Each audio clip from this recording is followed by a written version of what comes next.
कभी मुझे बात करते हुए सुना इसके ऊपर? नहीं सुनेंगे भी नहीं, बिकॉज आज पता नहीं क्यों मेरा दिल कर रहा था कि कुछ चीज़ें ऐसी शेयर करनी है जो मतलब, ठीक है ना, this is how you build a brand, got it.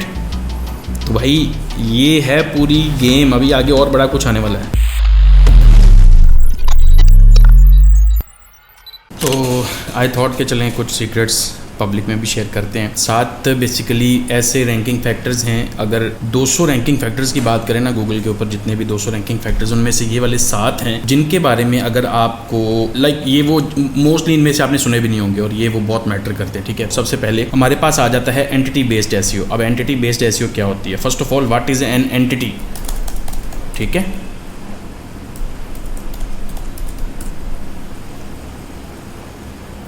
सबसे पहले तो आपको ये पता हो कि एंटिटी होती क्या है। एंटिटी किसी भी चीज़ की एग्जिस्टेंस को कहते हैं। For example, a distinct well defined concept और ऑब्जेक्ट, ठीक है। ह्यूमंस एक एंटिटी हैं, this watch is an entity, this ring is an entity. इसी तरह हर एक चीज़, चाहे वो फिजिकल है चाहे वो वर्चुअल है, अगर वो एग्जिस्टेंस में है और उसका वेल डिफाइंड मीनिंग है, दैट्स एन एंटिटी। अब हम अपनी वेबसाइट के ऊपर जब सिमेंटिक एसईओ की अप्रोच को यूज़ करेंगे तो उसमें एंटिटी एसईओ के अकॉर्डिंग ऑप्टिमाइजेशन की जाती है। ये जिन लोगों को नहीं पता, मैंने सिमेंटिक एसईओ की वैसे 1-1.5 घंटे की वीडियो बनाई हुई है, आपको यहाँ ऊपर लिंक मिल जाएगा, उसका वो देख लेना अगर डिटेल्स में देखना हो तो। अदरवाइज मैं यहाँ पे क्विकली आपको बताने की कोशिश करता हूँ, बिकॉज हमारे पास 7-8 चीज़ें हैं जिनको मैंने डिस्कस करना है डिटेल में। अब एंटिटी एसईओ जो है ये है क्या? एंटिटी का पता चल गया आपको, इसी चीज़ को ऑप्टिमाइज करना, कंटेंट को, ठीक है। मतलब एंटिटीज़ के लिए अपने कंटेंट को ऑप्टिमाइज कर देना, इस प्रोसेस को सिमेंटिक एसईओ बोला जाता है, ठीक है। अब सिमेंटिक आप लोगों को पता चल चुका है कि सिमेंटिक का मतलब ये कि कंटेंट को एनहांस करना। अगर आपने अपना कंटेंट सबसे पहले इनिशियली प्रोड्यूस किया तो वो कंटेंट की वर्थ इतनी थी, सिमेंटिक एसईओ के साथ उस कंटेंट की वर्थ इतनी ज़्यादा हो जाएगी। उसकी वजह ये है, अब आप उस कंटेंट को कीवर्ड्स के ऊपर डिपेंड नहीं रख रहे, ठीक है। जैसे पहली अप्रोच होती थी कि जी अपने कंटेंट के अंदर 4 दफ़ा 5 दफ़ा कीवर्ड ले आए तो या 20-25 दफ़ा कीवर्ड रिपीट कर दो, you are good to go. नहीं भाई, ऐसा कोई चक्कर नहीं है। फॉर एग्जांपल, यहाँ पे मैं कोई भी कीवर्ड सर्च कर लेता हूँ ना, अगर मैं आपको एग्जांपल देने लगा हूँ कि किस तरह से ये चीज़ वर्क करती है, सिमेंटिक एसईओ कैसे वर्क करती है, ठीक है, क्विकली बताने लगा हूँ। और अब ये देखो, अगर ये ना बेस्ट गेमिंग चेयर का कीवर्ड है तो ये 28,000 सर्च वॉल्यूम इस पेज का है, सही है। अब सॉरी, इस कीवर्ड का है। अब इस कीवर्ड के ऊपर अगर यूएस के अंदर 28,000 सर्च वॉल्यूम है, हाउ कम दिस पेज जो ये रैंक कर रहा है इस टॉपिक पे, बेस्ट गेमिंग चेयर पे, वो 1,16,000 ट्रैफिक कहाँ से ले रहा है जब टोटल ट्रैफिक ही 28,000 है इस कीवर्ड के ऊपर। यहाँ पे आपको समझ आने लग जाती है कि ओके, अगर एक कीवर्ड का सर्च वॉल्यूम ही 28,000 है तो एक पेज 2 लाख 1.5 लाख ट्रैफिक कहाँ से ले रहा है। यहाँ पे अब आप थोड़ा सा अगर देखो तो साथ में लिखा हुआ है कीवर्ड्स, ये एक पेज 11,000 कीवर्ड्स पे भी रैंक कर रहा है। That means best gaming chair एक टॉपिक है अब, ठीक है। टॉपिक जो होता है उसको मल्टीपल तरह से सर्च किया जाता है। दैट मीन्स अगर बेस्ट गेमिंग चेयर मैं सर्च कर रहा हूँ, हो सकता है गेमिंग चेयर्स इन 2024, वो भी एक ही चीज़ है ना। एक कीवर्ड के सिनोनिम्स बन जाते हैं मल्टीपल, उन सिनोनिम्स की वजह से होता ये है, वही कंटेंट जो बेस्ट गेमिंग चेयर पे लिखा गया होगा वो कंटेंट रेलेवेंट रहेगा उन सब टर्म्स के लिए, बिकॉज वो सारी एक ही टॉपिक के लिए तो लिखी जा रही है। Best gaming chair, top gaming chairs, cheap gaming chairs, great gaming chairs, ये सारी वेरिएशंस जो हैं ये मिला के ये 11,000 कीवर्ड्स जो आपको स्क्रीन पर दिख रहे हैं ना, ये इसी की वजह से दिख रहे हैं। तो इसका फ़ायदा क्या होता है? इसका फ़ायदा ये होता है कि बहुत सारे लोग इस चीज़ के ऊपर फोकस्ड रहते हैं कि एक कीवर्ड मिल जाए जो जिसके ऊपर बहुत ज़्यादा सर्चेज और मैं उस पर रैंक कर लूँ और मैं उसी की ट्रैफिक को जो है वो कंज्यूम करूँ। भाई ऐसा होता ही नहीं है। अब आपका पेज एक कीवर्ड पे तो रैंक ही नहीं करेगा। अगली चीज़ मैं आपको दिखाता हूँ क्विकली। अगर ये कीवर्ड है ना बेस्ट गेमिंग चेयर्स के ऊपर, एग्जैक्ट इस कीवर्ड को Ctrl+C Ctrl+F Ctrl+V करके दिखाऊँ आपको, ये कंटेंट के अंदर सिर्फ 5 दफ़ा है, 6 दफ़ा है, ठीक है। ये 2 दफ़ा एक टाइटल को छोड़ दें अभी सिर्फ, ठीक है। तो ये वाला जो है ये भी छोड़ दें क्योंकि ये वो कैप्शन में दे रखा है पिक्चर के, कंटेंट में ये वाला है, ठीक है। तो यहाँ पे 8 शो हो रहे हैं टोटल आपको, दैट मीन्स उसमें से 2 निकाल दे, 6 दफ़ा कंटेंट में। 2013 से पहले अगर आप लोग यही काम कर रहे तो आपको ये जितना बड़ा ये आर्टिकल है इसमें कोई 200 दफ़ा बेस्ट गेमिंग चेयर ऐड करना पड़ना था। लेकिन अब क्या हो रहा है, अब चूँकि ये एक पेज 11,000 टर्म्स पे रैंक, उसकी वजह क्या है, क्योंकि इस पेज को एक टॉपिक के लिए ऑप्टिमाइज़ किया गया है। तो उस टॉपिक पे ऑप्टिमाइज़ करने की वजह से ये कर क्या रहा है पेज, फॉर एग्जांपल अगर ये वाला इसने एक हेडिंग अपनी को कंटेंट में ऐड की है, ठीक है। अगर ये वाला मैं कीवर्ड सर्च करूं तो भी यही पेज रैंक आपको मिलेगा, हो सकता है ऊपर या नीचे कहीं ना कहीं पे। अगर मैं यहाँ पे इस कीवर्ड को लिखता हूँ तो कोरा ये देखें अब ये जो 11,000 कीवर्ड्स पे ये पेज रैंक है, दैट डज नॉट मीन सब के सब पे नंबर 1 पे रैंकिंग होगी, सही है। किसी कीवर्ड की कोई वेरिएशन के लिए ये कंटेंट बहुत ज़्यादा पावरफुल होगा, बहुत ज़्यादा रेलेवेंट होगा, किसी वेरिएशन के लिए लेस रेलेवेंट, लेस पावरफुल होगा। दैट्स वाई कभी टॉप पे मिलेगा, कभी कम मिलेगा, लेकिन फ़ायदा ये ना अल्टीमेटली 11,000 कीवर्ड्स हैं, एक कीवर्ड का 28,000 सर्च वॉल्यूम है। अगर 11,000 कीवर्ड्स से एक विजिटर भी आ जाता है, 11,000 ट्रैफिक तो उधर ही पूरी होगी पर डे की। समझ रहे हैं ना बात को? This is the concept of semantic SEO. अच्छा, ये जो मेरी पिछली वीडियो थी उसके अंदर मैंने आप लोगों को ये नहीं शो करके नहीं दिखाया था प्रैक्टिकली कि सिमेंटिकली ऑप्टिमाइज्ड कंटेंट लिखना कैसे है, सही है। तो उसके अंदर बेसिकली मैंने यही बताया था कि हम क्या करते हैं, हम सबसे पहले अपने कीवर्ड की आउटलाइन बिल्ड करते हैं। तो ये पहली चीज़ अभी मैं डिस्कस कर रहा हूँ, जिसके अंदर हम ये देख रहे हैं कि भाई क्या हमारा जो कंटेंट है क्या वो उस तरह से लिखा भी है हमने जिस तरह से गूगल हमें चाहता है कि लिख के दें। तो उसके लिए हम क्या करते हैं जी, हम यहाँ पे अगर हमारा कीवर्ड था बेस्ट गेमिंग चेयर्स का, तो 3 से 4 कंपैटिटर्स को पकड़ लें आप। उन कंपैटिटर्स की सबसे पहले आप आउटलाइन बना लें, सही है। उनसे इकट्ठी करके आपने आउटलाइन बनानी है। अब आउटलाइन जो है वो कीवर्ड इंटेंट के अकॉर्डिंग बननी चाहिए। तो अगर आपको नहीं पता चल रहा मेरे कीवर्ड का इंटेंट कैसे, उसके लिए किस तरह का कंटेंट पोस्ट करना है, तो बहुत सिंपल है। जस्ट रैंकिंग पेजेस के जो कंटेंट है उसको नज़र मार ले, that is all you need to do. आपको वही एग्जैक्ट वही करना है, you just have to replicate, लेकिन कॉपी पेस्ट नहीं करना, सही है। यहाँ पे आओ, अब यहाँ पे भी आप देखते हो, अगर मैं इसमें कीवर्ड को कॉपी करता हूँ बेस्ट गेमिंग चेयर्स को, Ctrl+C Ctrl+F Ctrl+V, तो इसमें भी 8 दफ़ा है। चलो ठीक है, 8 दफ़ा को बहुत बड़ी बात नहीं है। ये पेज देखो कितना बड़ा है, 8-10 हज़ार वर्ड्स का पेज लग रहा है, कम अज़ कम भी 7,000 तो कहीं नहीं गए ना। खैर, वी हैव डिस्कस्ड दिस। सो हम अब ये देखेंगे कंटेंट राइट कैसे करना है। मैंने लास्ट टाइम आप लोगों को बताया था इस चीज़ के लिए आपको कुछ टूल्स रिक्वायर्ड होंगे, बिकॉज आपके कंटेंट को सिमेंटिकली ऑप्टिमाइज़ करने के लिए आपके पास डाटा होना बहुत ज़रूरी है, जिस डाटा को आप अपने कंटेंट में यूज़ करेंगे। अब वो डाटा क्या है? अगर आप इस कंटेंट को देखते हैं तो ये कंटेंट किसी वजह से ही 10,000 कीवर्ड्स पे रैंक करे। दैट मीन्स कि वो डाटा हमें इसी पेज से भी मिल सकता है, लेकिन उसके लिए हमें क्या चाहिए? उसके लिए हमें या तो न्यूरॉन राइटर चाहिए, ठीक है। ये भी मेरे ख्याल में मार्केट में 2,000-3,000 रुपये में मिल जाता है, आप लोग ले सकते हैं easily. So I should have purchased it video से पहले, ताकि मैं आप लोगों को यूज़ करके दिखा सकता कि ये कैसे वर्क करता है। लेट्स सी, अगर ये क्रेडिट कार्ड के बगैर ट्रायल लेने देते हैं, so I can use it for you guys. Okay, तो मैंने अभी इसका ट्रायल लिया है जस्ट आप लोगों को शो करने के लिए। वो पूछ रहा है जी कि भाई आप कंटेंट बनाना चाहते हैं? यस। किस टॉपिक पे? गेमिंग चेयर्स के ऊपर। कंट्री सेलेक्ट कर लें, यूनाइटेड स्टेट्स के लिए लैंग्वेज सेलेक्ट कर लें, इंग्लिश, और स्टार्ट, ठीक है। तो अब हमारे पास जो है, एक सेकंड है, please watch the video while we generate recommendations for you. हमें नहीं वॉच करनी भाई, ये आप रिकमेंडेशंस है, जैसे ये रिकमेंडेशंस आती है मैं दोबारा कंटिन्यू करता हूँ। ओके, तो ये कंप्लीट हो गया है, कंटेंट राइटर पे लेके जा रहा है हमें। अब मैंने इसको टॉपिक दिया हुआ है जी गेमिंग चेयर्स का, ठीक है। एक सेकेंड, डोंट शो अगेन करना है इसको आपने। यहाँ से वो आपको ये कह रहा है आप किन कंपेटिटर्स को पिक करना चाहते हो, ताकि हम उन कंपेटिटर्स के अकॉर्डिंग आपको रिकमेंडेशंस दें, ठीक है। तो ये ऑप्शन आपको इसलिए हेल्प करेगा, आपने जो मोस्ट रेलेवेंट कंपेटिटर्स हैं आपके, आप उनको पिक कर लें। जैसे मैं कहता हूँ कि ये जो है ना बेस्ट गेमिंग चेयर्स, ये वाला अच्छा है, ये रहे। ये what is the best gaming chair, ये भी रहे। बेस्ट वाला ये भी रहे। तो कलेक्शंस, ये कलेक्शन मतलब मैंने कीवर्ड चलो वो थोड़ा सा वो दे दिया ई कॉमर्स टाइप, लेकिन इट्स ओके, जो कॉन्सेप्ट है वो आपको समझ आ जाएगा। ये भी चाहिए नहीं है हमें, ये भी नहीं चाहिए, ये भी कलेक्शंस हैं। ये बेस्ट गेमिंग चेयर वाला पेज हमें चाहिए, और इसमें से ये वाला बेस्ट बाय गेमिंग चेयर्स, इसको भी रिमूव कर दें आप। ये ठीक है, इसको भी रिमूव कर दें, लेट्स गो, ठीक है। उसके बाद आप नेक्स्ट करेंगे, वो कह रहा है 5 कर लें, तो हम ये वाला, बल्कि ये बेस्ट गेमिंग चेयर्स का चूज़ करते हैं, नेक्स्ट करते हैं। तो अब वो बेसिकली 5 कंपेटिटर्स आपको उसने कहा है सेलेक्ट करें, ताकि उन 5 कंपेटिटर्स के डाटा को वो एनालाइज करेगा। उस डाटा की अब ये काम मैनुअल करने बैठ जाएंगे तो फिर तो हफ्ते लग जाएंगे ना इस एक आर्टिकल को करने में। ओके, तो यहाँ से हमारे पास एडिटर आ गया। अब इस एडिटर में हम कंटेंट लिखना स्टार्ट करेंगे, और उस देखें, अब यहाँ पे राइटिंग एक अलग चीज़ है, ऑप्टिमाइजेशन एक अलग चीज़ है। ऑप्टिमाइजेशन के लिए आपके पास यहाँ पे ये ऑप्शंस आ गई हैं कि आपने अपने कंटेंट के अंदर ये वाली टर्म्स यूज़ करनी है। तो असल में मैं आपको यही टर्म्स दिखाना चाहता था ताकि आपको पता चले कि कौन सी टर्म्स और कितनी दफ़ा वो कंटेंट में आनी चाहिए। It's no more about main keyword को अपने कंटेंट के अंदर 5-10 दफ़ा यूज़ कर लेना। It's about using the relevant terms for specified number of times. For example, comfortable gaming chair को 1 से 3 दफ़ा कंटेंट के अंदर यूज़ करना चाहिए। Let me show you. अगर यहाँ पे आप इस पेज पे आते हैं, कंफर्टेबल चेयर का वर्ड आपको मिल गया, गेटिंग द पॉइंट।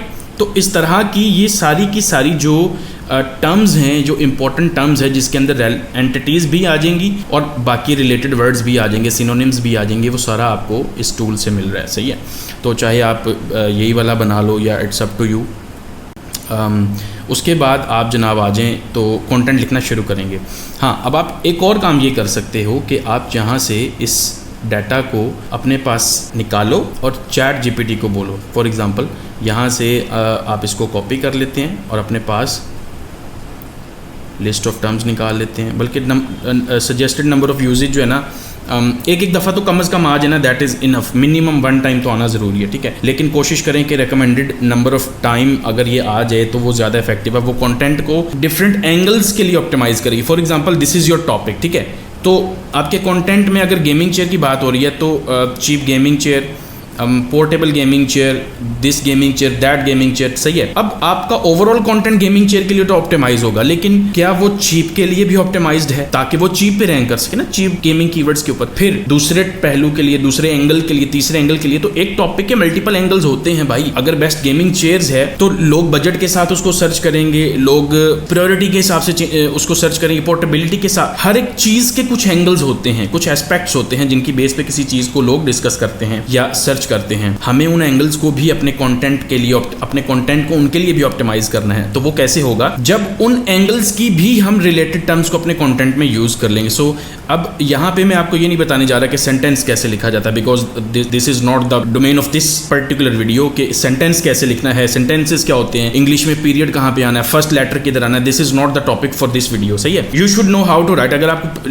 इंग्लिश आती नहीं है, this is not the video for you, ठीक है। सो अब आपके पास वो टर्म्स आ गई हैं जिन टर्म्स को चाहे आप राइटर को दे दो, चाहे आप खुद लिख लो अगर आपको खुद इंग्लिश आती है। अदरवाइज आप चैट जीपीटी को जाके बोलो भाई ये मेरी टर्म्स हैं, मुझे इस टॉपिक के ऊपर ये कंटेंट लिख के दो और इन टर्म्स को इतनी दफ़ा यूज़ करो। तो आई वुड रिकमेंड कि जितनी दफ़ा बोला जा रहा है इन टर्म्स को यूज़ करना आप करें, क्योंकि किसी वजह से ही है, तुक्का नहीं है कुछ भी। अभी मैंने आपको कंफर्टेबल का वर्ड दिखाया जाके इस पेज के ऊपर कि वो भी एग्जिस्ट कर रहा है यहाँ पे। Okay, so when I start writing, for example, if you are looking for best gaming chair, ठीक है।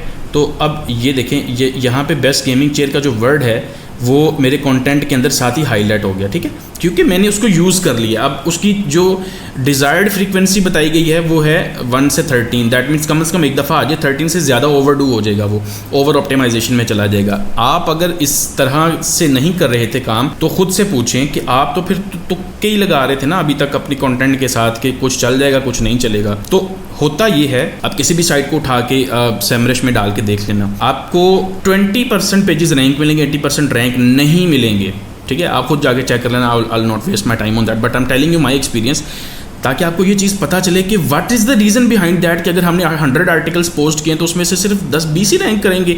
Why is that? उसकी वजह ये होती है, एक तो गूगल का रैंडम रैंकिंग फैक्टर है। रैंडम रैंकिंग फैक्टर के अंदर गूगल हर पेज को रैंक नहीं करेगा, सही है। बहुत सारी रीजंस होते हैं जिनकी वजह से आपकी ऑप्टिमाइजेशंस लैग कर रही होती हैं। देन एक और चीज़ होती है जिसके अंदर आपका कंटेंट ही ऑप्टिमाइज नहीं होता according to the required topics. जिस टॉपिक के लिए रैंक करना तो उस टॉपिक के लिए कंटेंट ऑप्टिमाइज नहीं है, वो पीछे रह जाएगा, रैंक नहीं कर सकेगा। खुद सोचें, अगर ये प्रैक्टिस आप नहीं कर रहे थे तो फिर कर क्या रहे? How would you expect you कि आप रैंक कर सकते थे? So if you looking for best gaming chair, I am going to discuss few top class chairs that can be used as office chairs as well. अभी office chair का word मैंने highlight किया ना, तो साथ ही ऑफिस चेयर के word को highlight कर देगा, सही है। सो you can keep writing and आप चैट जीपीटी को भी यूज़ कर लें। मेन चीज़ ये थी कि भाई आप इन टर्म्स का यूज़ मैं बताऊँ आपको। I am not going to tell you sentences कैसे लिखे जाते हैं, दिस इज़ योर ओन्स के लिए। वैसे भी अभी मैं सिखा भी नहीं सकता, this is not even possible मैं इस वीडियो के अंदर आपको 10 मिनट 20 मिनट लगा के ये बता दूं। अच्छा ये देखो सेंटेंस ऐसे लिखा जाता है, जस्ट यूज़ द वर्ड्स। हाँ, एक्टिव वॉइस में लिखना है, पैसिव वॉइस में मत लिखना। तो जो लोग इंग्लिश जानते हैं वो ये समझ जाएंगे, क्योंकि अगर पैसिव वॉइस में लिखा हुआ है तो भाई गूगल ने उसको टॉप पे कभी भी नहीं आने नहीं देना। You must write in active voice. उसके फायदे नुकसान गूगल पे पढ़ लेना आपको, ठीक है, आपको पता होना चाहिए। So you can optimise your content according to the guidelines of Google. और सिर्फ गूगल की गाइडलाइंस नहीं भाई, आपसे ऊपर जो अभी जिनको बीट करना है आपने जाके टॉप स्पॉट्स पे, वो ये करके बैठे हुए हैं, उनसे ही निकले ये वर्ड्स भाई, ठीक है। दैट मीन्स के उनके मुताबिक अपने आप को प्रिपेयर कर रहे हो आप कि अच्छा वो लोग इतने इक्विप्ड हैं, now you should be equipped as well, बल्कि हमें उससे ज़्यादा इक्विप होना है। This is the first thing जो हम कर रहे हैं। इसके अलावा और भी बहुत सारी चीज़ें हैं। सो अभी जाके हमारी एक चीज़ कंप्लीट हुई है, दैट इज़ एंटिटी एसईओ, ठीक है। तो हम डिफरेंट एंटिटीज़ को जो है वो अपने कंटेंट के अंदर डिस्कस कर रहे हैं। जैसे ऑफिस एक एंटिटी होती है, ठीक है। इसी तरह से मज़ीद एंटिटीज़ को देख लें अगर आप, गेमर्स, मैश डिज़ाइन, ठीक है, इसी तरह से लुम्बर, ठीक है। हर एक चीज़ डिफरेंट तरह का एंगल होती है। तो इन चीज़ों के ऊपर मैं मज़ीद बात करता रहूँगा अपने यूट्यूब चैनल के ऊपर, कोई परेशानी वाली बात नहीं है। Let's move forward. अब अगली चीज़ क्या है, नंबर 2 क्या है? नंबर 2 जो इम्पोर्टेंट रैंकिंग फैक्टर है वो है passage indexing. What is passage? Passage का मतलब, पैसेज है क्या? एक पैराग्राफ, आपके कंटेंट का एक पैराग्राफ या एक सेक्शन जो किसी पर्टिकुलर सब टॉपिक पे लिखा होगा। फॉर एग्जांपल, अगर आपने अपने कंटेंट के अंदर थोड़ा सा बॉटम पे आ जाएं, जैसे कि ये वाला सेक्शन है, ठीक है, Logitech GX Herman Miller Embody, ठीक है। अगर मैं इसके साथ इस टेक्स्ट को लिखा गया, हेडिंग में लिखा गया the best high and gaming chair, अगर मैं इसको गूगल में लिखता हूँ, लेट्स सी क्या रैंक करता है। PC गेमर रैंक कर है। Why is that? ये देखें, the Herman Miller Logitech G Embody, what is this? मैंने ये पेज का टाइटल तो बेस्ट गेमिंग चेयर है। समझे बात को? पैसेज इंडेक्सिंग होता क्या है? पैसेज इंडेक्सिंग का मतलब ये है कि जब आप अपने एक पेज के अंदर जितने भी सब सेक्शंस बना रहे हैं, उन सब सेक्शंस को भी ऑप्टिमाइज कर दें पर्टिकुलर टर्म्स के लिए। यही अभी तक सिमेंटिक एसईओ के अंदर था। तो आपका वो पर्टिकुलर सेक्शन अलग से रैंक करेगा गूगल में, अलग से मतलब उसी पेज के लिए, उसी पेज में ही वही पेज होगा। लेकिन अब अगर आपका ये एक टॉपिक है और ये आपका this thing is best gaming chairs title, but अभी मैंने लिखा best high and gaming chair, this section of the article is ranking now. अगर मैं कोई और सेक्शन सर्च करता वो भी रैंक करता, वो भी तीसरे चौथा। So this is smart SEO. आपका पेज मल्टीपल सब टॉपिक्स के लिए रैंक कर रहा है। गेमिंग चेयर्स पे आपने टॉपिक लिखा, now you have become the king on that topic. उस टॉपिक के ऊपर आपके पास सबसे ज़्यादा कंटेंट, सबसे ज़्यादा ऑप्टिमाइज्ड कंटेंट एंड बाकी सब चीज़ें हैं। सही है। तो पैसेज इंडेक्सिंग के अंदर हम अपने एक पैसेज को, तो अगर यहाँ पे आप आ जाते हो तो इस पेज को, अगर आप इसकी जो हेडिंग है best high and gaming chair, अब अगर इस कंटेंट को आप रीड करते हो ना, तो बेस्ट ऑफिस चेयर, ठीक है। ये तो चूँकि इस पूरा आर्टिकल किस चीज़ के ऊपर लिखा हुआ है? बेस्ट ऑफिस चेयर के ऊपर। और राउंड अप, ठीक है, ये राउंड अप की टर्म आ गई। What is this? अभी मैं रैंडम चेक कर रहा हूँ, आई एम नॉट, लेकिन चूँकि मुझे पता है ना ये यही होना है और यही मिलेगा आपको। सो आई नो दैट कि दिस विल हैपन। सही है। हालांकि मैंने पेज को by default by random check किया है, मैंने कोई पहले से इस पेज को ओपन भी नहीं किया हुआ था। अब आप देखो best high and gaming chair के लिए उसने अगर उस पेज को ऑप्टिमाइज लिखा हुआ है। अब हाई एंड चीज़ देखें, हाई एंड चीज़ होती क्या है? हाई एंड चीज़ का मतलब ये होता है कि टॉप ऑफ द लाइन। अगर वो चीज़ टॉप ऑफ द लाइन है, दैट मीन्स व्हाट? ये देखें, अब it's not cheap. Getting the point? उसने इस सेक्शन को हाई एंड वाले कीवर्ड के लिए ऑप्टिमाइज किया है, ठीक है। I should you use the right wording. तो ये वाली जो प्रोडक्ट है बेस्ट गेमिंग चेयर्स के आर्टिकल के अंदर, particularly best high and gaming chairs के सेक्शन के लिए उसको ऑप्टिमाइज कर दिया उसने। तो अब वो best high and gaming chair को अगर आप इस कीवर्ड को आके गूगल में देखते हो ना, best high and gaming chair keyword को, तो इवन दो इसके ऊपर सर्च वॉल्यूम भी 0 है, इट्स ओके, कोई मसला नहीं है। Best high and gaming chair अपने आप में अगर एक टॉपिक होगा तो इसके साथ कितने रिलेटेड कीवर्ड्स बन सकते थे। This is how this works, getting the point. अब आप अगर थोड़ा सा भी नीचे आते हैं तो अगर हाई एंड की बात हो रही है, डेफिनेटली ये चीप नहीं होगा, ये एक्सपेंसिव होगा, सही है। तो यहाँ पे देखें, बी प्रिपेयर्ड टू स्पेंडिंग की बात होना शुरू होगी, बिकॉज ये हाई एंड चीज़ है। हाई एंड चीज़ को आप कैसे एक्सप्लेन करेंगे? टॉप ऑफ द लाइन, सबसे बेहतर, सबसे ग्रेट क्वालिटी, सबसे हाई क्वालिटी, चीप नहीं होगी, एक्सपेंसिव होगी। तो यही बात हो रही है यहाँ पे। अगर आप थोड़ा सा नीचे आओ तो you will receive a very large box, ठीक है, दिस सॉर्ट ऑफ मनी, कितनी ज़्यादा पैसे, सही है। ये कंफर्टेबल है, एक्सट्रीमली सपोर्टिव है। तो ये वो टर्म्स हैं जो इस कंटेंट को प्रूव कर रही हैं कि yes, this is the right product for high and, this is a luxury product, and उसी के लिए इस कंटेंट को हमने ऑप्टिमाइज़ किया। अगर मैं यहाँ पे बजट का वर्ड यूज़ कर लूँ, कहीं पे हमें प्रोडक्ट मिल, ये देखो ना, ये देखो बेस्ट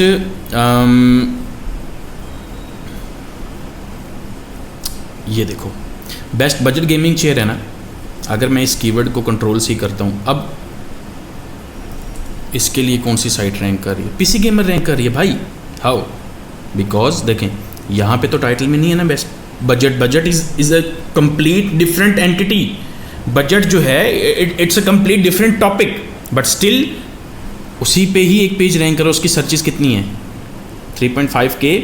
अब बजट से रिलेटेड को 200 और टर्म्स होंगे जिन पे ये रैंक कर रहा होगा। Let me show you. Budget की अगर बात हो रही है तो यहाँ पे सबसे पहले तो बजट का मतलब क्या होता है? अफोर्डेबिलिटी, सही है, दिस इज़ अफोर्डेबल। तो ओके, आगे आ जाएं, थोड़ा सा रीड करने दें मुझे ताकि मैं आपको दिखाऊं कि किस तरह से ये कंटेंट जो है it is optimised for budget. ये बजट की टर्म आ गई, एक्सपेंसिव को यूज़ कर लिया चूँकि it's related to budget. Breaking the bank, क्या मतलब है कि बैंक खाली नहीं कर रहे हम आपका, this is a budget chair, this is a cheap option, सही है। उसी से रिलेटेड क्योंकि उस सेक्शन को, उस पैसेज को एक पर्टिकुलर सर्टेन टॉपिक, सब टॉपिक के लिए भी रैंक कर दिया ना साथ में। होपफुली अब आपको ये चीज़ समझ आ गई होगी। तो अब आप कैसे कर सकते हैं?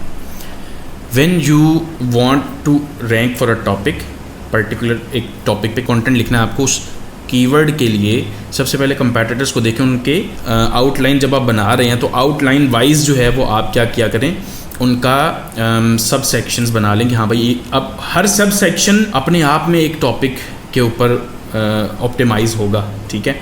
तो आप उस सब सेक्शन के कीवर्ड को भी लेके न्यूरॉन राइटर में फेंको तो वो उस सब सेक्शन से रिलेटेड टर्म्स निकाल के देगा आपको। Getting the point? अगर बेस्ट गेमिंग चेयर के लिए मैंने न्यूरॉन राइटर से डाटा मांगा है तो मैं बेस्ट बजट गेमिंग चेयर के लिए भी तो डाटा मांग सकता हूँ ना। तो जब मैंने वो वाला पर्टिकुलर सेक्शन लिखवाना है तो मैं उसके लिए कीवर्ड दे के उस सेक्शन की टर्म्स निकलवा के, चाहे वो कॉपी करके अपने पास रख लूँ, चाहे उसी वक्त उसमें राइट करके उसके साथ लिख दूँ, इट्स अप टू मी। तो दो चीज़ें हो गई, एंटिटी बेस्ड एसईओ होगी with semantic SEO, and passage indexing होगी। तो अब आपका पैसेज भी ऑप्टिमाइज हो जाएगा। और भाई ये वो चीज़ें हैं जो मैं पेड में बताता होता हूँ, मैं आप लोगों को इधर बताई जा रहा हूँ। मुझे लोग स्टिल क्रिटिसाइज़ करते रहते हैं, भला क्यों? कुछ लोगों की शायद मेरी वजह से दुकान बंद हो जाती है because they are not doing the right things. वो लोगों को गलत गाइड कर रहे होते हैं, किसी ना किसी तरह से नुकसान पहुंचा रहे होते हैं। या तो वो मुझे इस वजह से क्रिटिसाइज़ करते हैं, आइदर दूसरी रीज़न, या तो वो जेलिस हैं, jealous is a common thing. Number 3, या तो वो हसद करते हैं कि भाई ये बंदा कहाँ से इतना नॉलेज लेके आ जाता है। मुझे खुद नहीं पता, मुझे तो ऐसा लगता है मैं जितना ज़्यादा शेयर करता हूँ मुझे उतना ज़्यादा चीज़ें नहीं पता चल जाती हैं। This is the natural rule of nature. कुदरत का ये जो ज़िंदगी है, कुदरत, इसका कानून क्या है कि what ever you have most precious, जो ज़िंदगी में आपके पास है, वो दो अगलों को यू विल सी वो कैसे और लेके आता है अपने साथ वापस। मैंने बहुत ज़्यादा चीज़ें एक्सपीरियंस की है। जिगरा चाहिए करने के लिए, अगर है जिगरा तो ट्राई करके देखेगा, अदरवाइज़ इट्स नॉट समथिंग जो हर कोई कर सकता है, ठीक है। ये किसी किसी के बस की, जिसको अल्लाह हिम्मत तौफीक दे। खैर we have discussed 2 things, 2 ranking factors, ठीक है। नंबर 3 है विजुअल एसईओ। विजुअल एसईओ आज तक शायद आप लोगों ने मुझे बात करते हुए देखा नहीं होगा इस चीज़ के ऊपर, लेकिन लेट मी शो यू।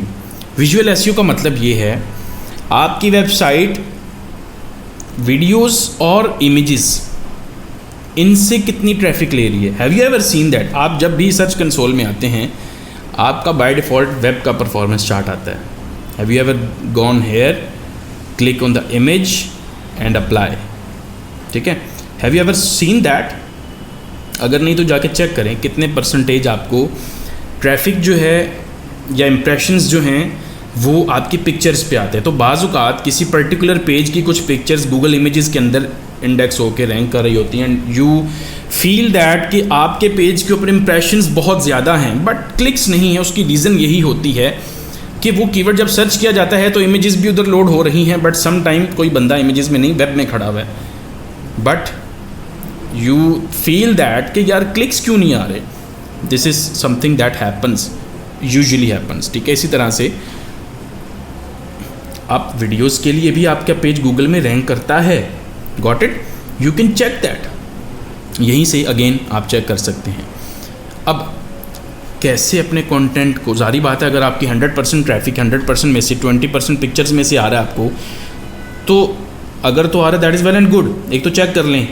और अगर आपको नहीं आ रहा तो कैसे ले सकते हैं? उसके लिए आपको अपनी वेबसाइट को विजुअली ऑप्टिमाइज़ करना होता है, विजुअल्स के लिए ऑप्टिमाइज़ करना होता है। So how do you optimise the site for visuals, ठीक है। तो विजुअल्स का मतलब यही है कि पिक्चर्स के लिए साइट को ऑप्टिमाइज़ करना है। तो विजुअल ऑप्टिमाइजेशन के अंदर क्या आ जाता है कि आपकी साइट के ऊपर जो भी पिक्चर्स अपलोड हो रही हैं वो ऑप्टिमाइज्ड हों। अब ऑप्टिमाइजेशन, पिक्चर्स की ऑप्टिमाइजेशन एक बहुत बड़ा टॉपिक है भाई। यहाँ पे कोर वेब वाइटल्स का सेक्शन बना हुआ है पूरा। दैट मीन्स कि आपकी वेबसाइट की जो स्पीड है उसके ऊपर बहुत ज़्यादा इफेक्ट करती हैं पिक्चर्स, ये याद रखिएगा। तो डिपेंड्स अपॉन कि साइट की, आपकी वेबसाइट में कितनी पिक्चर्स ज़्यादा हैं या कम हैं, आपको किस तरह से ऑप्टिमाइज़ करना है, क्या क्या करना चाहिए आपको। Let me show you. First of all आपको अपनी पिक्चर्स छोटे से छोटे साइज़ में, कम से कम साइज़ में अपलोड करनी है और क्वालिटी अच्छी होनी चाहिए। सारी लॉसलेस कंप्रेशन करके ना, बहुत सारे टूल्स हैं, बहुत सारे प्लगइन्स भी हैं वर्डप्रेस के। मैं अभी वर्डप्रेस पे जाके दिखाता हूँ कैसे ऑप्टिमाइज़ कर सकते हैं। उसके बाद आपको अपनी पिक्चर्स को जब पेज पे ऐड कर दिया, अगर पेज पे 10 पिक्चर्स हैं तो उन सब पिक्चर्स को एट अ टाइम लोड भी नहीं होने देना, ठीक है। उसके लिए भी प्लगइन्स होते हैं, उसके लिए भी हमारे पास ऑप्शंस हैं, हम मल्टीपल चीज़ें कर सकते हैं। तो पिक्चर्स एक तो साइज़ उनका रिड्यूस जितना ज़्यादा हो सकता है उसको करना है, ताकि पिक्सेल्स नहीं फटने चाहिए लेकिन साइज़ कम हो जाए। उसके बाद आप अपनी पिक्चर्स सारी, अगर एक पेज लोड हो तो सारी पिक्चर्स फ़ौरन लोड ना हो, वही पिक्चर लोड हो जहाँ पे यूज़र जितने सेक्शन पे खड़ा है, बाकी बाद में लोड होंगे, ठीक है। उसको लेज़ी लोड बोला जाता है, उसके लिए बहुत सारे प्लगइन्स आपको मिल जाते हैं। उसके बाद आपकी पिक्चर्स में प्रॉपर अल्टरनेट टैग्स होने चाहिए। अल्टरनेट टैग का मतलब असल में क्या होता है, आपको जिनको नहीं पता, अल्टरनेट टैग का मतलब ये होता है कि अगर ये एक पिक्चर अवेलेबल नहीं है उस टाइम पे जहाँ पे शो किया आपने पेज के ऊपर, और किसी ने पेज ओपन किया वो पिक्चर लोड ना हो सकी, तो उसकी जगह पे अल्टरनेट टेक्स्ट शो होगा, जिससे ये पता चलेगा एक यूज़र को कि ये पिक्चर थी यहाँ पे और वो इस चीज़ के लिए थी। सही है। This is the reason why we add alternate text. Page की जो ऑन पेज होती है उसका बहुत इंपॉर्टेंट एलिमेंट होता है, और इसके बगैर आपकी साइट स्ट्रगल करती है ranking. It's ranking factor, pure ranking factor. अगर आपने नहीं ऐड किया हुआ, यू विल स्ट्रगल। अगर आप ऐड करते हैं, you will see jump in rankings. I have tested that personally. Okay, तो अब इमेजेस की ऑप्टिमाइजेशन के लिए आपके पास मल्टीपल प्लगइन्स हैं, वर्डप्रेस के प्लगइन्स हैं। Let me show you. तो यहाँ पे मैंने एक डैशबोर्ड में लॉगिन कर लिया। WP Smush एक प्लगइन होता है। इस प्लगइन ने क्या करना है, आपकी इमेजेस को साइज़ रिड्यूस, कंप्रेस कर देना है। सही है।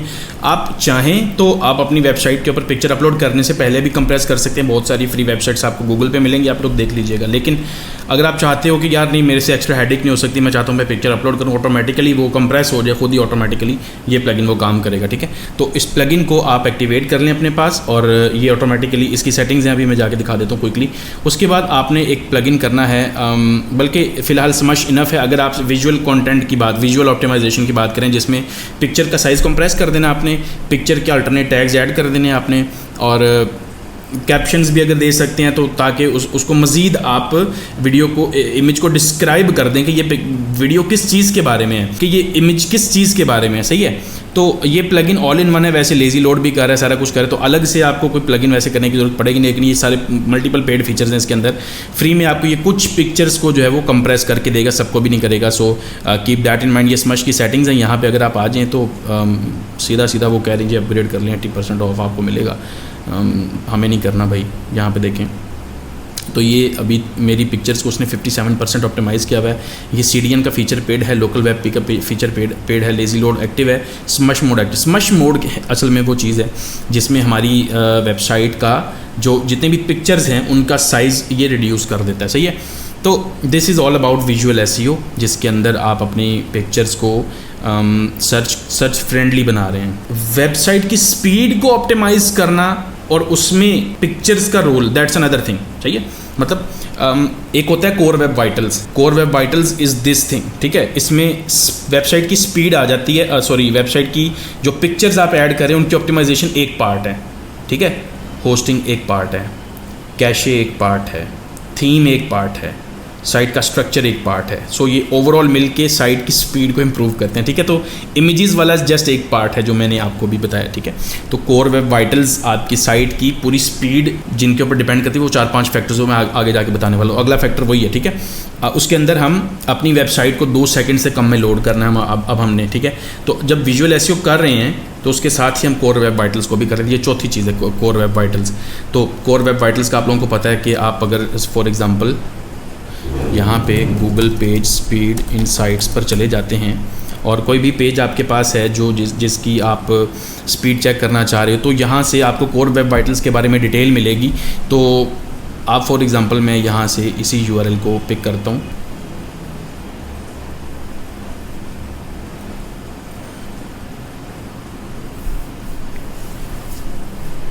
तो एनालिसिस रन होगा। मोबाइल के लिए अलग कोर वेब वाइटल्स चेक होंगे, डेस्कटॉप के लिए अलग चेक होंगे। हमारे लिए कोर वेब वाइटल्स में सबसे इम्पोर्टेंट चीज़ है LCP, ठीक है।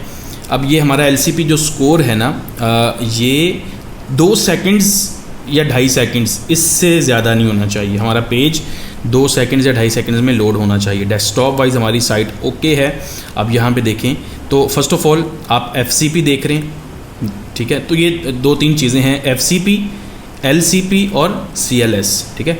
FCP इज़ फर्स्ट कॉन्टेंटफुल पेंट, जो लोडिंग के टाइम पे आता है। लार्जेस्ट कॉन्टेंट है, मैक्सिमम कितना कॉन्टेंट कितने टाइम में लोड हो गया सारा का सारा, 1 सेकंड में। That is okay for us. 1 second के अंदर हमारी साइट लोड हो जाएगी पूरी की पूरी। और यही मेन चीज़ है। अगर हमारी साइट के अंदर इश्यूज़ आएँ कि भाई आपकी साइट के स्पीड इस वजह से डिस्टर्ब हो रही है, तो वो यहाँ पर आएंगे कि आपकी साइट के अंदर ये प्लगइन्स हैं, ये चीज़ें लोड नहीं हो पा रही, ये रिसोर्सेज लोड नहीं हो पा रहे, तो वो जिस तरह की प्रॉब्लम होगी उस तरह का सोल्यूशन उसके लिए यूज़ किया जाएगा, ठीक है। तो हमारी तो साइट से अभी सिंपल ब्लॉग्स होते हैं जहाँ पे साइट्स होती हैं जहाँ पे कस्टम जावास्क्रिप्ट यूज़ की जा रही होती है, कस्टम कोडिंग की जा रही होती है, बहुत ज़्यादा कोड होता है जो ऑप्टिमाइज्ड नहीं होता, वहाँ पे ये इश्यूज़ आते हैं। और वहाँ पे ऑप्टिमाइजेशन बहुत स्ट्रॉन्ग हो जाए। वहाँ पे लाइक आप लोगों को अगर ज़्यादा टाइम लगता है इस चीज़ के अंदर कि कंटेंट ऑप्टिमाइज़ करना है, तो वहाँ पे ज़्यादा टाइम लग रहा होता है। पिक्चर्स ऑप्टिमाइज़ करनी है, साइट की स्पीड ऑप्टिमाइज़ करनी है, भाई साइट लोड ही नहीं हो रही किसी यूज़र के लिए, रैंक उसने कब करना है। This is an important thing भाई, ठीक है। बहुत इंपॉर्टेंट है, ये मैटर करती है। तो यहाँ पे जितने भी इश्यूज़ हैं, यहाँ पे अगर आप देखें सर्वर स्टैटिक एसेट्स, ठीक है, प्री लार्जेस्ट कॉन्टेंटफुल पेजेस, तो यहाँ पे एक सेक्शन आ रहा है जिसकी वजह से वो कह रहा है कि यहाँ पे वैसे 0 मिलीसेकंड का लॉस हुआ है, कोई इतना इशू इसका है नहीं। ये रेड वाले जो ट्राइंगल्स है ना, these are the more priorities, जिनको हाई प्रायोरिटी पे आपको चेक करना है।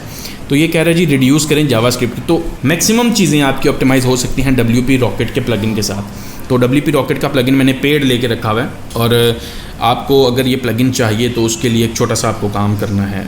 ऑब्वियसली मैंने परचेज़ किया हुआ है, $300-400 का प्लगइन है, एंड एक छोटा सा काम है। All you need to do is go to the description of this video, वहाँ पे सैमरश का एक ट्रायल का लिंक होगा, उस ट्रायल से फ्री में लिंक बना लें, अकाउंट क्रिएट कर लें, तो डेफिनेटली उससे थोड़ी बहुत सपोर्ट हो जाती है हमें इस तरह के कंटेंट को बनाने के लिए, क्योंकि it takes lot amount of time and team and everything. So we need to fund those sources, ठीक है।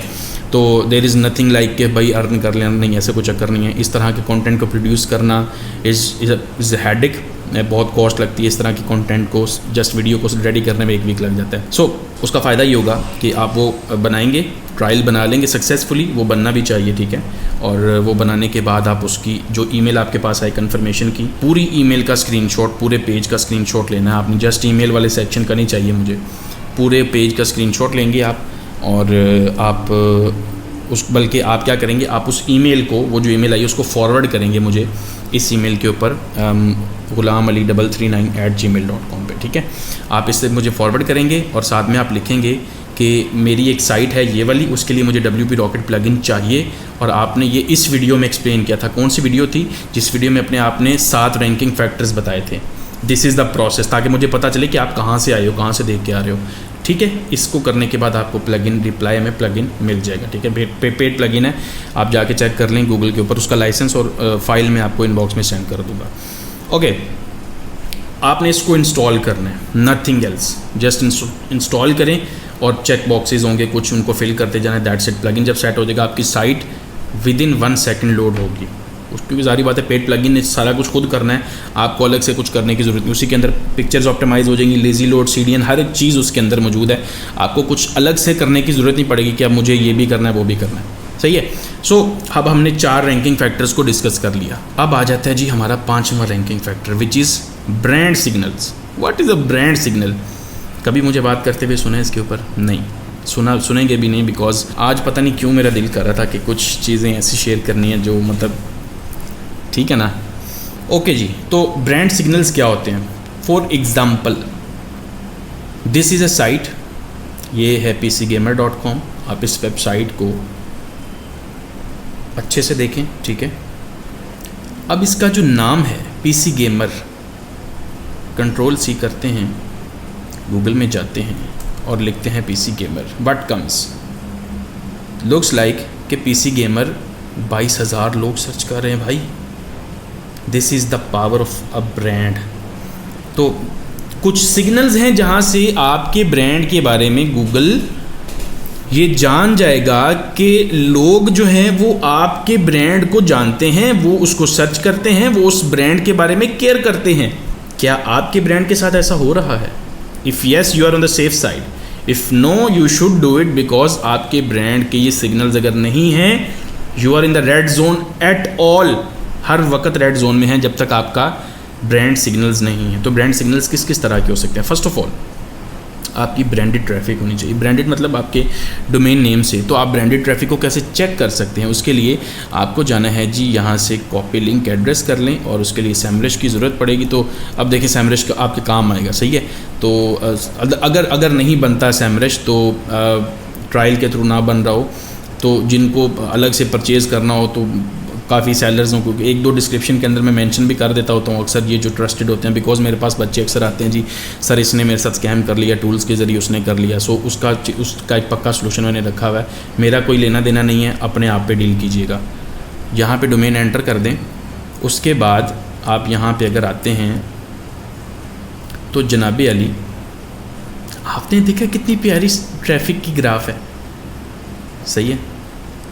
खैर छोड़ें इस चीज़ को। Look at this, 2% branded traffic. 2% इस वेबसाइट की ट्रैफिक कितनी है? 3 मिलियन, 4 मिलियन है। 4 मिलियन का 2% निकाल लें, लाइक 2% कितना बनता है इसका? 30-40 के शायद, एग्जैक्टली मुझे नहीं पता, लेकिन 40-50 हज़ार आपके ब्रांड की ट्रैफिक आ जाए आपको। और ये रियल ट्रैफिक, उस साइट ओनर को पता है ये रियल ट्रैफिक तो नहीं है, लेकिन it's enough to get an idea कि हाँ भाई इस ब्रांड को लोग सर्च करते हैं। यहाँ से आपको पता क्या चलता है कि आपको अपने ब्रांड की, आपके ब्रांड की अगर ब्रांडेड सर्चेज हैं यहाँ से तो पता चलेगा। अब ब्रांडेड सर्च बनानी कैसे है?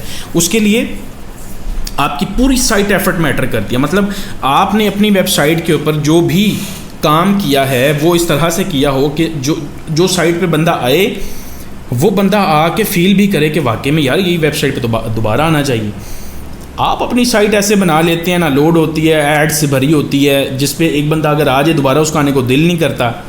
दैट मीन्स कि दोबारा भाई कोई उसको सर्च भी नहीं करेगा। Getting the point. तो अपने ब्रांड पर आप क्या करते हैं, आप वो क्वालिटी प्रोडक्ट ऑफर करते हैं। आप अगर किसी ब्रांड पे कपड़े लेने जाते हैं, खाना खाने जाते हैं, तो क्यों जाते हैं? बिकॉज उस ब्रांड ने आपको ऐसा सर्व किया था कि आपको दोबारा जाने के लिए उसकी एडवर्टाइजमेंट यहाँ पे होगी आपके, ठीक है। उन्होंने अपनी प्रोडक्ट के थ्रू एडवर्टाइजमेंट करके आपके यहाँ पे बैनर लगा दिया, ऐड लगा लिया अपना। तो whenever I want to go shopping I go to certain brands, whenever I want to eat something I go to certain brands because they have satisfied my need.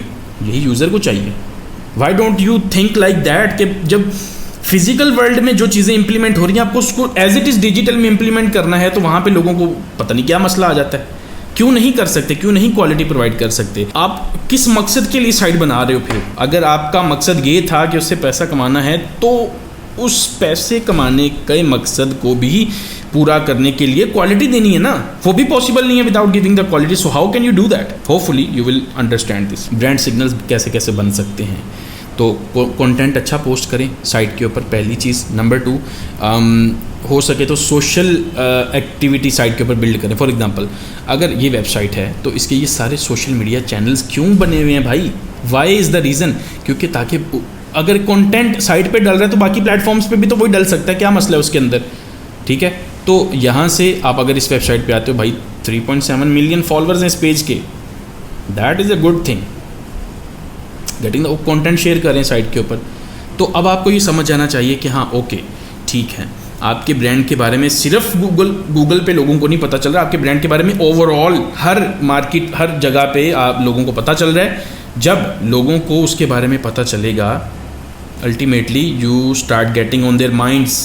लेकिन उसके लिए you need to prove that कि वाकई में आप eligible हो इस चीज़ के लिए कि लोगों के जहनों तक आपकी रसाई हो सके। सही है। तो ब्रांड सिग्नल्स का पहला चीज़ है, आप अपनी साइट का कंटेंट ऐसा बनाएं कि जिस कंटेंट से लोग सेटिस्फाई हो जाएं। नंबर 2, आपके जो सोशल पेजेस हैं वो अच्छी तरह से सेटअप हो और एक्टिवली चल रही हो। ये ना हो कि आप रोज़ आर्टिकल शेयर करते जो आपको मेरा सोशल मीडिया एक्टिव है, ऐसा कुछ नहीं होना। आपको रियल सोशल मीडिया अपना बनाना है, रियल पेजेस बनाने हैं, रियल कंटेंट पोस्ट करना है, लोगों के साथ रियलिस्टिकली वो करना है, आपने इंगेज करना है। सोशल मीडिया पे अगर आपको फॉलो करता है वो भी इंसान है, दैट्स नॉट अ बोट।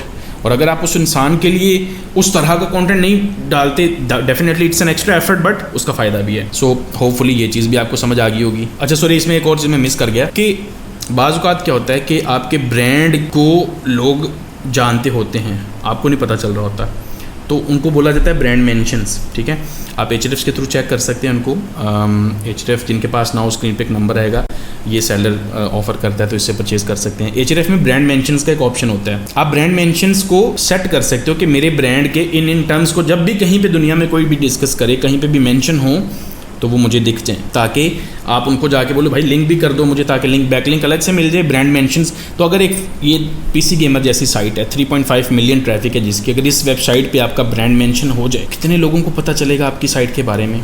सही है। और अगर जिन आर्टिकल्स में यूज़ हो जाए वो आर्टिकल्स रैंक रहें, उन पर ट्रैफिक आती रहे या आ रही हो, तो कॉन्टीन्यूसली आपको हर जगह उन आर्टिकल्स के ऊपर आपका नाम है जिनके ऊपर हज़ारों लाखों में ट्रैफिक आ रही होगी। गेटिंग द पॉइंट कहाँ पे मैं लेके जा रहा हूँ चीज़ों को। This is how you build a brand.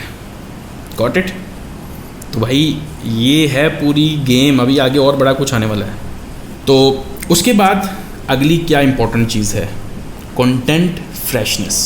What is content freshness? Let me show you. कुछ दिन पहले I was searching for something like, ये कीवर्ड था शायद, लिंक बिल्डिंग स्ट्रैटेजीज था या कौन सा था, हाँ ये कीवर्ड था। And I wanted to show you something. ये जब मैंने कीवर्ड सर्च किया ना, तो इस कीवर्ड को सर्च करने से जब मुझे फर्स्ट वन पे ये रिज़ल्ट मिला, तो उस दिन यहाँ पे लिखा रहा था अपडेटेड 2 days ago। अब तो ये 9 मेरे ख्याल में, ये आज 19 सितंबर है ना, तो ये 7-8 दिन हो गए इस चीज़ को, और 9 सितंबर, this is the freshest piece. नीचे वाला देखें, 25 जुलाई, अगस्त, सितंबर, 2 माह का डिफरेंस आ गया। मतलब you are getting what I am trying to say. नीचे आ जाएं, ये भी रिसेंटली अपडेट हुआ है, ठीक है, फ्रेश है, तो ऑलमोस्ट वहीं पे खड़ा है, थर्ड नंबर पे या सेकंड नंबर एक ही चीज़ है, थोड़ा बहुत डिफरेंस है। 8 फेब, 6 माह पीछे चले जाएं तो डोंट यू थिंक कि जिन पेजेस ने अपने कंटेंट को अपडेट किया they are having the advantage. हो सकता है ये भी नीचे हो सकते थे, सही है। तो भाई अब ये जो पेज है, अगर आप इस पेज को, आपकी साइट है अगर for example, you don't need to open it, या इस पेज को भी ओपन करने की जरूरत नहीं। Thing I am trying to say is content को अपडेट रखना, content freshness is a ranking signal, ठीक है, ये बहुत बड़ा रैंकिंग सिग्नल है भाई, इसको आप इग्नोर नहीं कर सकते। तो कंटेंट को फ्रेश कैसे रखा जाए, ठीक है, गूगल कंटेंट फ्रेशनेस के ऊपर एक पूरा पेज है, गूगल करके देख लेना। How do you keep your content fresh, let me give you a sweet recipe, एक स्वीट तरीके से बताता हूँ कैसे कर सकते हैं। आपको क्या करना है, अपने पेज को 1 माह बाद अपडेट कर देना है। अपडेट क्या करना है उसमें, you don't need to revamp entire article, पूरे आर्टिकल को नया लिखवाया पुराना उड़ा, ऐसा करोगे तो फिर कुछ भी नहीं होगा। What you mean by freshness is already जो इन्फॉर्मेशन है पेज के ऊपर, उस इन्फॉर्मेशन में कुछ और थोड़ा सा एक्सटेंड कर देना, कुछ नया ऐड कर देना, कुछ अपडेट कर देना, ताकि आपका वो कंटेंट जो है गूगल को ये लगे कि yes according to this page या दिस कीवर्ड रिलेटेड इन्फॉर्मेशन इस पेज के पास है। That is how the freshness works. कि आउटडेटेड इन्फॉर्मेशन, साल पुरानी, 6 माह पुरानी, और आज की इन्फॉर्मेशन, गूगल किसको प्रेफर करेगा, आज की फ्रेश इन्फॉर्मेशन को। पेज वही है, अब उस पेज के ऊपर ऑलरेडी ये 450 कीवर्ड्स पे रैंक कर रहा है, सही है। अब अगर वो 450 कीवर्ड्स पे रैंक कर रहा था और वो अगर पूरा कंटेंट, एक कंटेंट उठा के नया कंटेंट डाल देता, उस कंटेंट की वजह से तो वो रैंक था, नया कंटेंट आएगा तो सारा ख़त्म कहानी। तो ये नहीं करना, you just need to tweak few things, कुछ हेडिंग्स ऐड कर सकते हैं, कुछ हेडिंग्स चेंज कर सकते हैं, 1-2 पैराग्राफ्स ऐड कर दिए, दैट इज़ इट। या आप अपनी कंपैटिटर रिसर्च करके कीवर्ड्स गैप निकालेंगे और कीवर्ड गैप से देखेंगे कि कौन से कीवर्ड्स हैं जो इस कंटेंट में और ऐड हो सकते हैं। आप पैसेज इंडेक्सिंग कर सकते हैं, मज़ीद सीमेंट